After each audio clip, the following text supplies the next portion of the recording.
ano ho nangyayari? Nurse, code blue!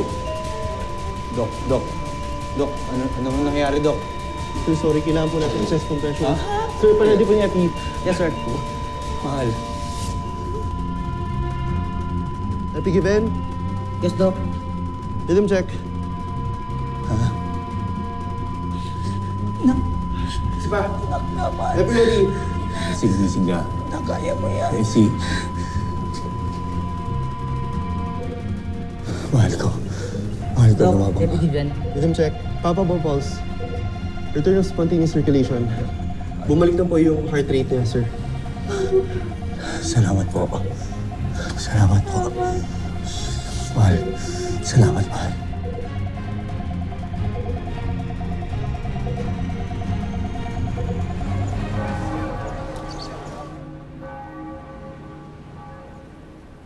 Ama, kayo na po ang bahala kay Elsie.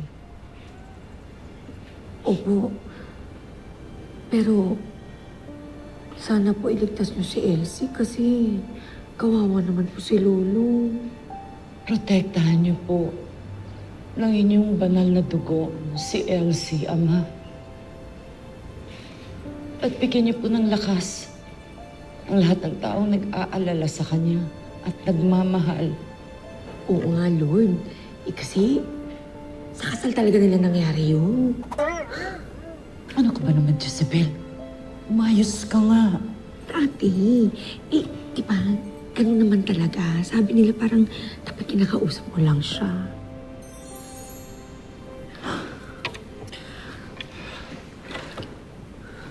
Tayo na nga. Sige po.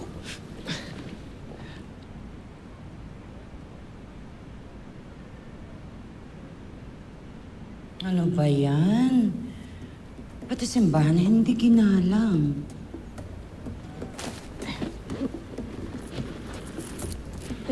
Andali po, ate.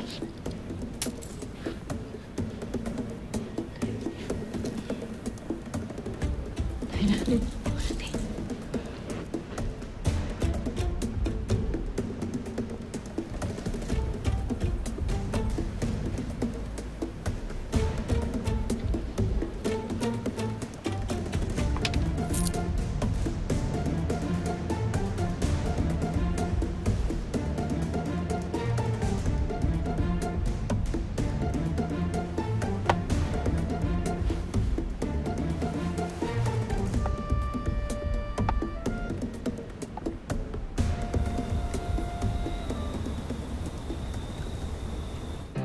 Huwag ka mag-alala, Senator. You have my support.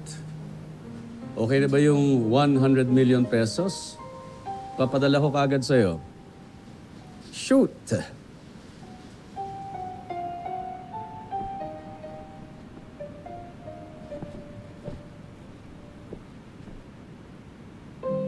Oh, Ivan. Nakailang atubaw tayo ngayon? 3 atubaw, Boss Julio. 3. Ang laki ng atake natin. 3 lang. Bakit pinatulan pa natin yan? Isang malaking pagtitipon ng mga atubaw ang pinuntahan namin. Karamihan hindi yung mga taga-tumahan. Kaya nagpakasakali kami. Sinamantala namin ang pagkakataon. Pero dahil yan sa ginawa ninyo, Ivan, sobra na tayo maingay. Sa palagay mo ba, makakakilos pa kayo ng maayos niyan? Boss Julio, huwag kayo mag-alala. Kayang-kaya namin ang mga pulis. Nak, gawin mo yung sinasabi mo. Pero wag mo kong bibigyan ng dahilan para magalit dahil ayaw nating lahat na magalit. Hindi ko po nalilimutan. Tsaka alam mo naman kung gaano ka-importante sa kanyang negosyo na yan eh.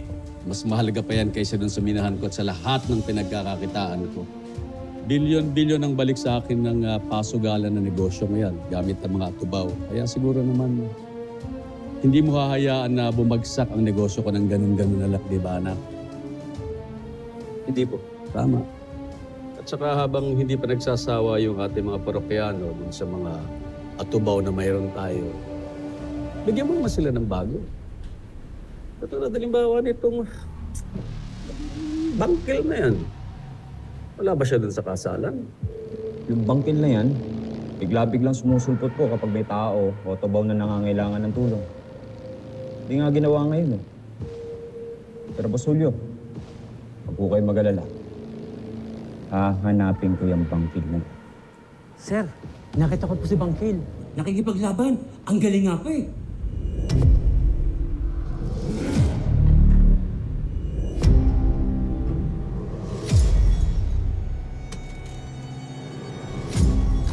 Sir, wag po, sir!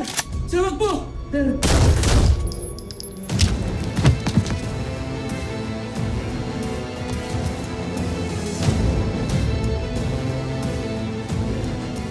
Saan na nga ako? Bago ba ito? Bago po ata. Ba't sumasagot? Hindi ko naman tinatanong. Okay, si Bangkil. Pakilinis mo. Dito. Sige. Gising niyo. So, alam mo na yung sinasabi ko. Malinaw sa'yo. Opo, Boss Julio.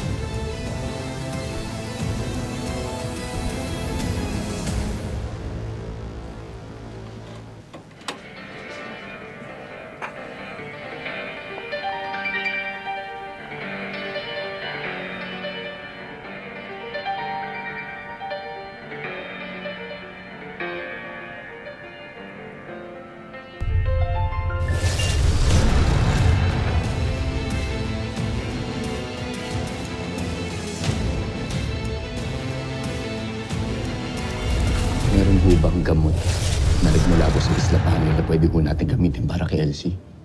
Dakila! Dakila, kailangan ko ng tulong mo. Kailangan ni Elsie ng tulong natin. Kahit gaano pa kadelikado, susuungin ko. Alang-alang sa pinakamamahal ko. Pupunta raw siya sa ilalim ng isla at susubukan niyang hanapin ang ubtaw. Kay Rami nang sumubok na gawin ang bagay na yan. Lahat sila'y nabigo. Patay na ba ako?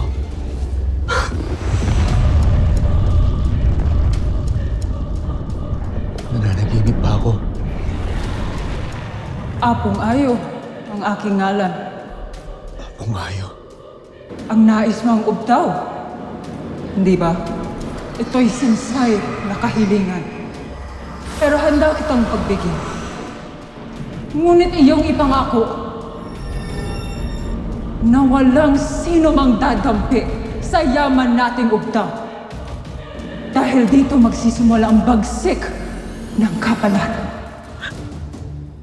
Kailangan ko po sana ng mga baril. Samahan niyo na rin ng mga bala. Ano?